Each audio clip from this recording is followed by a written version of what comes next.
दोस्तों, जब दुनिया का सबसे पवित्र सफर हज पॉलिटिक्स, सेफ्टी और रेगुलेशंस के बीच आ जाए तो समझ लीजिए कि दुनिया के जियोपॉलिटिकल वर्ल्ड में कुछ तो बड़ी हलचल हो रही है। सऊदी अरेबिया, जो कि है इस्लामिक दुनिया का गेटकीपर, इसने एक कदम उठाया है जो सीधा 14 देशों के दरवाजे बंद कर रहा है। और इस लिस्ट में है India, Pakistan, Bangladesh, south Asia के सबसे बड़े प्लेयर्स। सऊदी अरेबिया के द्वारा उम्रा, बिजनेस और फैमिली विजिट वीजास पर फुल स्टॉप लगा दिया गया है, सिर्फ टेम्परेरी नहीं, पूरे हज सीजन के लिए। लेकिन क्या ये सिर्फ भीड़ कंट्रोल करने के लिए है, या सऊदी अरेबिया एक सिग्नल भेज रहा है कि अगर रूल्स नहीं माने तो एंट्री भी नहीं मिलेगी? आज के एपिसोड में हम डिकोड करेंगे इस वीजा बैन के पीछे के पॉलिटिकल सिग्नल्स, रीजनल इम्पैक्ट्स और वो सॉफ्ट पावर जो कभी कभी हार्ड पावर से भी ज्यादा खतरनाक होती है। ये सिर्फ वीजास की कहानी नहीं है, ये एक जियोपॉलिटिकल चेस मूव है। चलिए शुरू करते हैं देसी जियोपॉलिटिक्स के नए एपिसोड में। सीन कुछ ऐसा है कि सऊदी अरेबिया ने 14 कंट्रीज के लोगों के लिए 3 टाइप्स के वीजास पर टेम्परेरी बैन लगा दिया है। ये वीजास हैं उम्रा वीजा, बिजनेस वीजा और फैमिली विजिट वीजा, और ये बैन चलेगा जून 2025 तक। कोइंसिडेंस? बिल्कुल नहीं, क्योंकि जून 2025 में हज सीजन है। तो बेसिकली हज सीजन के दौरान ये सब वीजास बैन है। हालांकि इन वीजास के लिए अप्लाई कर सकते हैं टिल अप्रैल 13, लेकिन इसके बाद इन 14 देशों के लोग इन वीजास के लिए अप्लाई नहीं कर सकते। अब ये जो लिस्ट है 14 देशों की, इस लिस्ट में इंडिया, पाकिस्तान, बांग्लादेश जैसे बड़े नाम शामिल हैं। सऊदी अरेबिया कह रहा है कि ये सब किया गया है ओवर क्राउडिंग कंट्रोल करने के लिए, क्योंकि लास्ट ईयर हज के टाइम इतनी ज्यादा भीड़ थी कि करीब 550 लोग मारे गए, मोस्टली हीट और मिसमैनेजमेंट की वजह से। और ये मिसमैनेजमेंट हुआ था ओवर क्राउडिंग की वजह से। और ये ओवर क्राउडिंग क्यों हुई थी?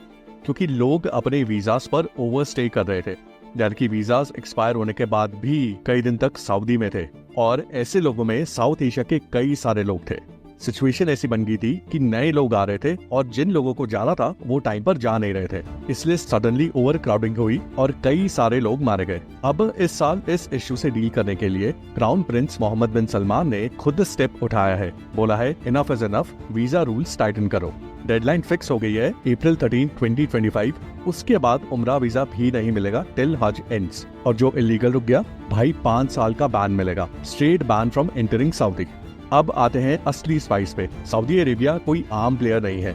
दुनिया की सबसे इम्पोर्टेंट इस्लामिक साइट्स यहाँ पर हैं। Mecca, Medina, the spiritual capital of the Muslim world. और ये चीज परमानेंट है, अनलाइक ऑयल।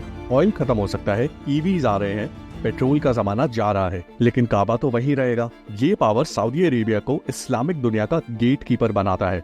और ये वीजा बैन एक रिमाइंडर है कि हम गेट की कीज रखते हैं, जब चाहें गेट बंद कर देंगे। और दोस्तों, ये सिर्फ सेफ्टी या क्राउड कंट्रोल नहीं है, ये कंट्रोल और इन्फ्लुएंस का भी गेम है।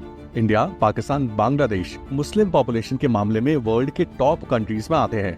और अगर इन्हीं कंट्रीज के लोगों को टेम्परेरीली रोक दिया गया तो सिग्नल बहुत बड़ा है। सऊदी ये कह रहा है कि follow the rules, otherwise no entry. तो अब सवाल ये है कि ये बैन टेम्परेरी है या फिर लॉन्ग टर्म का एक सिग्नल है।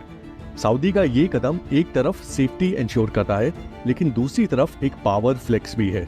और इंडिया के लिए यहाँ क्या रिमाइंडर है? एक रिमाइंडर है कि मिडिल ईस्ट पॉलिटिक्स में सिर्फ ऑयल नहीं, रिलीजन भी एक मेजर फैक्टर है।